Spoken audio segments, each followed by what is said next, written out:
Great Lakes Prepping here.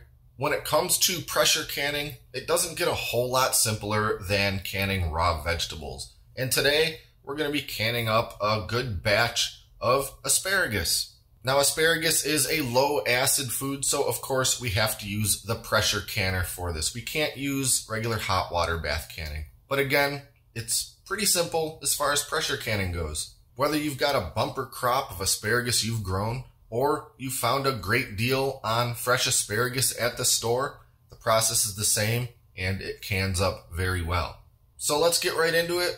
There's a few steps, none of which are especially hard, and we'll end up with some jars of beautiful asparagus that we can enjoy whenever we want.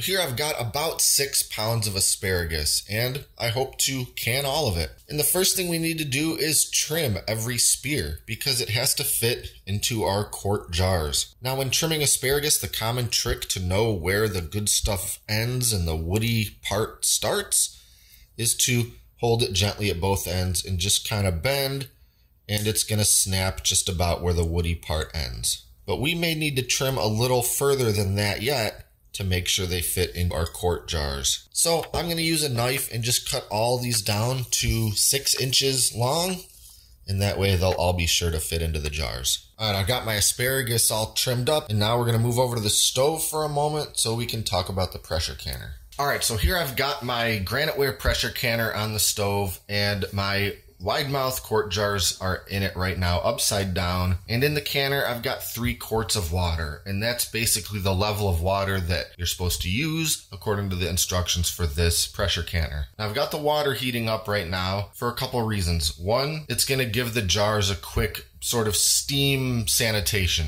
Though, according to the more recent guidelines by the jar manufacturers, you don't necessarily need to do that anymore if you're going to be processing the jars for a while, because in the very act of doing so, you'll essentially sterilize them. But I'm also doing it because I want to heat the jars up and heat this canner water up a bit. We're going to be doing a cold pack method, which involves putting the raw asparagus in the jars, but then pouring over boiling water. So to minimize the risks of any kind of glass cracking or breaking, we're going to be putting that boiling liquid into hot jars and then putting those jars into hot water. So we'll let this water heat up for just a little bit and get these jars nice and hot, and then we're going to start packing them with asparagus. And in just a few minutes, I'll turn my kettle on and get my water heated up and starting to boil, because again, we're going to be pouring boiling water over top of the jars once they're packed with asparagus. So we're just about ready to start packing these jars. So using my handy canner grabber lifter tool, I'm going to carefully move those jars over to the counter onto some towels that I have, just to kind of insulate the hot jars from the cold countertop. And now we're going to start packing our jars. And again, we're going to be using the wide mouth quart jars, because for something like multiple spears of asparagus, we're going to have a much easier time sort of fitting them in there. And we really do want to pack these with as much asparagus as we can. And about the easiest way to do this is lay the jar on its side. And thankfully they've cooled down just enough to where I can kind of handle them. And we're just going to start laying in the spears.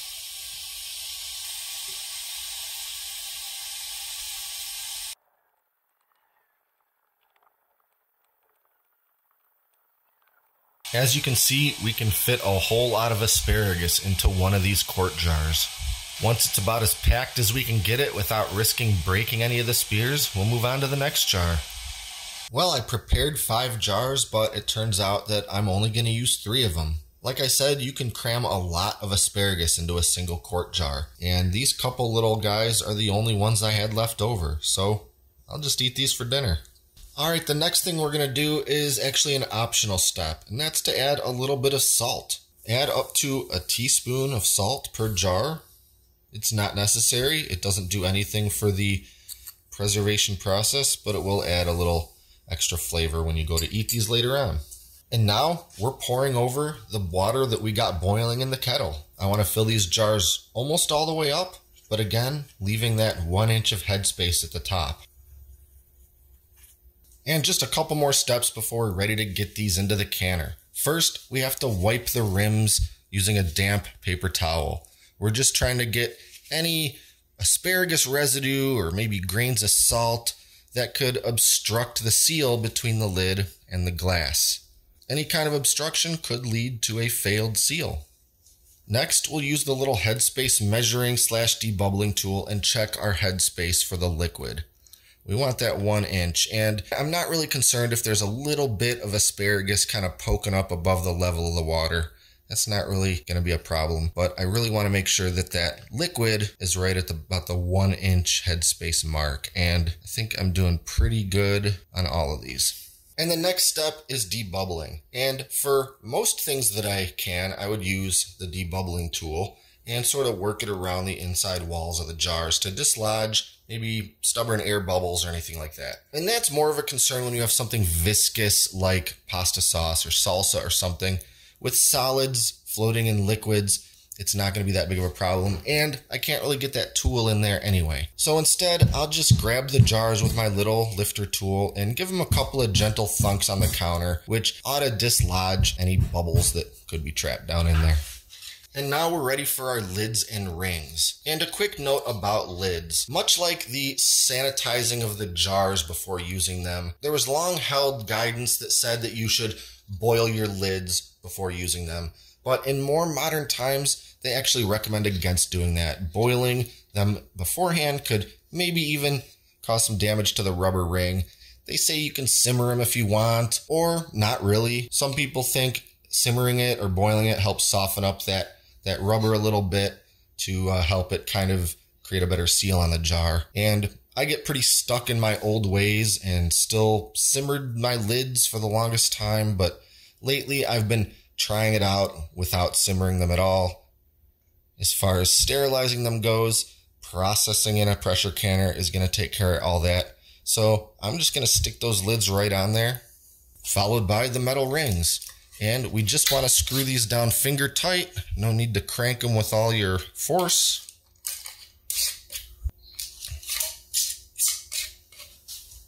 And now we're moving back over to the canner. Now I'm going to load the jars into the canner. I want to take care not to have the jars touching the outside wall of the canner or one another, which isn't really a problem when I've only got 3 jars. Ensuring that my water level is still at that 3 quart line, it's time to put on the lid of the canner. Now I'll crank the heat up to high, and I have to let this thing come up to temperature and begin venting. And I can tell when venting has begun because a steady stream of steam will be shooting out of the little pressure spout on the top. Once it's begun venting, I need to let it vent for 10 minutes. That's because we need the heat and pressure inside of the canner to push out anything that isn't steam, i.e. air. We're canning in a, quote, pure steam environment, so we have to vent it long enough to ensure that there's no air left in the canner. So we'll pick it back up after it's begun venting, and I'll show you what that looks like. So now the venting has begun, and with the help of my flashlight, maybe you can see that jet of steam shooting out. So I have to let this go for 10 minutes, at which time I will add the weight. Now, this is a pretty simple style of canner, and it regulates pressure by using these little weighted rings. If I wanted 5 pounds of pressure, I would just use this little topper by itself. 10 pounds of pressure, I'll add one of the weighted rings. If I needed 15 pounds of pressure, I'd add the second ring. For canning asparagus, I need 10 pounds of pressure. Now, I'll mention that a lot of people these days have fancier canners that use more of a dial pressure regulator gauge. If you've got that kind of pressure canner, you're going to want to set it to 11 pounds of pressure. And another note to that, if you live at high altitude, you will need to adjust your pressure accordingly.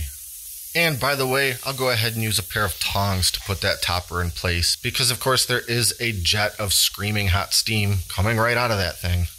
Once the weighted topper is in place, we're going to let the pressure come up and it's going to begin causing that topper to rock back and forth. From there, it's a little bit of fine tuning with the heat setting on my stove so I can dial in just the right amount of heat to make that topper start rocking back and forth, kind of rhythmically, kind of slowly. We don't want it rocking violently. We don't want it barely moving, just a nice rhythmic rocking. And only after we achieve that rhythmic rocking of the topper can we consider that the processing has begun. And for asparagus, I need to process for 40 minutes for quarts and 30 minutes for pints.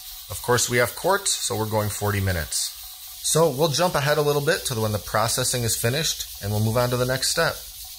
And 40 minutes is up, which means our processing has finished. I've got the heat turned off, and now I just have to let this sit here a while until the pressure comes all the way down on its own. I'm not going to mess with the topper. I'm not going to try to take the lid off until 15, 20, 25 minutes from now when I know that pressure's completely down and I can safely open the lid. Okay, all the pressure has dissipated, and now it's time to open up the canner. And I'm just going to use the jar lifter and move these over to the counter. And when I went to lift up my third jar, I noticed this travesty. The bottom portion of the jar cracked and broke clean off. That's something you really hate to see. It's pretty rare that I get a jar that breaks, but it does happen on occasion. It's a real bummer because it means that whatever food was inside of it is now wasted, because you can't trust that there's not any tiny bits of broken glass in it. The other two jars of asparagus are fine because they remained sealed and unbroken. But why does a jar break in the canner? Well, if I was mixing hot and cold things, that could do it, but I didn't do that. Did the jar have any kind of stress cracks or microscopic fractures in it that my eye couldn't see? I guess that's possible. But most of the time when I have this happen, I don't have a good explanation for it. And it just kind of seems to be one of those really unfortunate things that happens once in a while. In all the years I've been canning, I've probably had it happen about 10 times. And we're talking just probably thousands of sealed jars. And it just figured that it had to have happened on one of the occasions where I'm making a video about it. But what can I do? All that asparagus is wasted. As for the two jars that didn't break, well, they look great. I'm going to leave them on the counter here for quite some time, several hours, until they're completely down to room temperature. And over the next little while, I'll expect to hear the lids pop, signifying a successful seal. And if for some reason either of the lids don't pop and aren't sealed, well, I have to consider that a failed canning for that jar. I could put on a new lid and reprocess it, but by then I'll have pretty much cooked my asparagus into mush. So what I would do in that case is just stick that jar in the fridge and use it within the next week or so. Hopefully I don't have any more problems with this batch of asparagus, and I'll keep my fingers crossed that both jars will have sealed successfully. And once they're down to room temperature, I'll remove the rings, give the jars a quick wipe down with a damp cloth, and they'll be ready to get put up on the shelf. So that's about it. Be sure to like and subscribe and stay up to date with all our latest stuff, including future canning videos. Thanks for watching, and until next time, this is Great Lakes Prepping.